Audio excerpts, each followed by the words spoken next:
Ang dami pong nagawa ni President Rudy Duterte. Magandang araw po sa ating lahat, mga kababayan ko. Sana po ay nasa mabuti kayong kalagayan. Kung saan man kayo ngayon, ay sana po nasa good health tayo. Kayo sa labas ng bansa at sa loob ng ating bansa. Napakaganda po ng Pilipinas. Pasko na Pasko po. At yun, diniscuss ko doon sa isang episode ko yung 500 piso na Noche Buena. Malayo po yun sa katotohanan. Pag-uusapan po natin ngayon yung mga major infrastructure ng Davao. Yung Bukana Bridge po, alam mo yung pag-alis yung term ni Mayor Rudy Duterte, nasa huli po yung Davao sa lahat ng development. Yun po yung kanyang behavior. Ayaw niya na mauna parati kasi may masabi ang tao. Alam mo, ang believe na ako sa mga Duterte, very sensitive sila sa public opinion. Ayaw nila na mag-criticize o mapagsabihan sila. Kaya yung lahat ng project sa Davao ay delayed.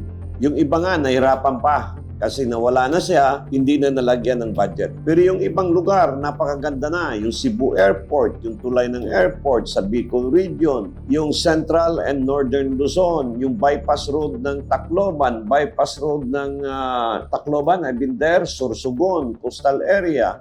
Ang dami pong nagawa ni President Rudy Duterte.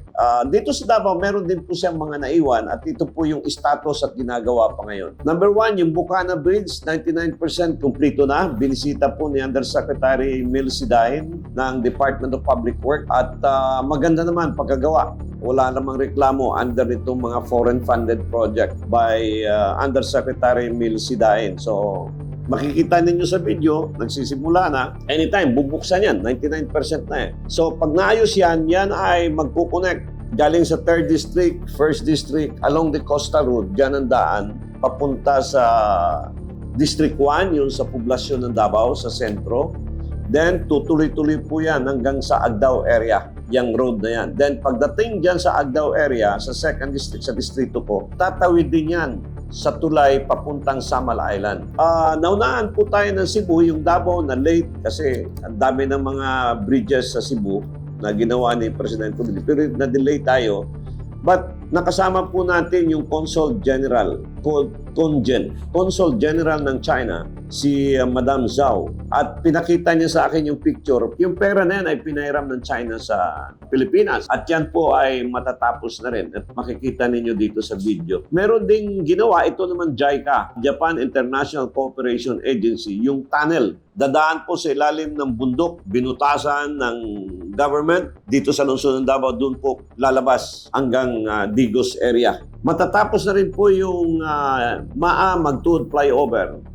Ongoing ang construction at generally 84% na ito complete. And we are hoping na ma-open na po ito soonest possible time bago mag-2026 or by the year 2026. Nagkaroon lang ng mga problema kaunti. Alam mo yung road right of way, karamihan ito talaga yung problem. Nandyan yung pera, but the one who will sign the road right of way, nasa Amerika yung kapatid, ayaw pumirma ng isang kapatid, ayaw pumirma ng ina, pipirma yung husband, pupunta ka pa sa korte. So, nade-delay yung mga project implementation. Hindi mo na maiwasan yun na sa pamilya minsan hindi magkakasundo-sundo. So, but anyway, patapos na rin po itong MAA Magtuod flyover at saka Bukana Bridge. Yung bypass road na sa ilalim ng tunnel ay hindi na po inantay ni Mayor Basti Duterte. Bumili na siya ng mga buses na malalaki para to help dito sa pag-transport sa traffic ng lungsod ng Davao. Meron kasing project din yung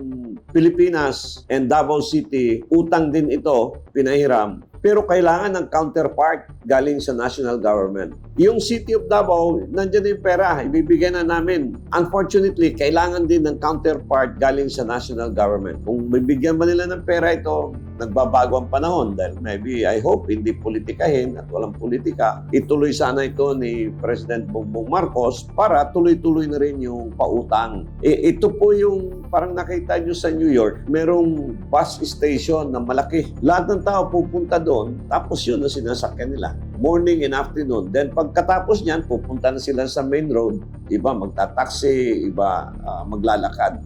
So, merong center, maraming area ito. Davao City is the biggest city in area. Ito yung high buses system program ng Davao City. But nevertheless, hindi na inantay ni Mayor Basti. Bumili na siya ng 10 at dadagdagan pa itong mga buses dito sa lungsod ng Davao para po hindi matagalan yung ating mga passengers. Yun po ang ating pinag-usapan dito, yung mga developments sa lungsod ng Davao as part of our December year-end report. So we hope by January next year, pagpasok ng 2026 ay medyo maganda na at medyo matapos na ito lahat. And as of today, yung Davao po ay number 1 sa performance in terms na binibisitahan ng ating mga kababayan dahil lang po sa peace and order at saka sa mga infrastructure program. This is Councilor Danny Dayang Hirang, lungsod ng Davao. Ang ganda ng Pilipinas. Maganda po ang ating bayan. Mahalin po natin ito. Sama-sama po tayo para po sa ating bansa. Merry Christmas and advance Happy New Year. God bless Philippines. See you next time. Bye-bye. A political analyst, Danny Dayang Hirang, shares his commentaries and analysis on the latest issues. As a veteran public servant, offering his insights and critical thinking.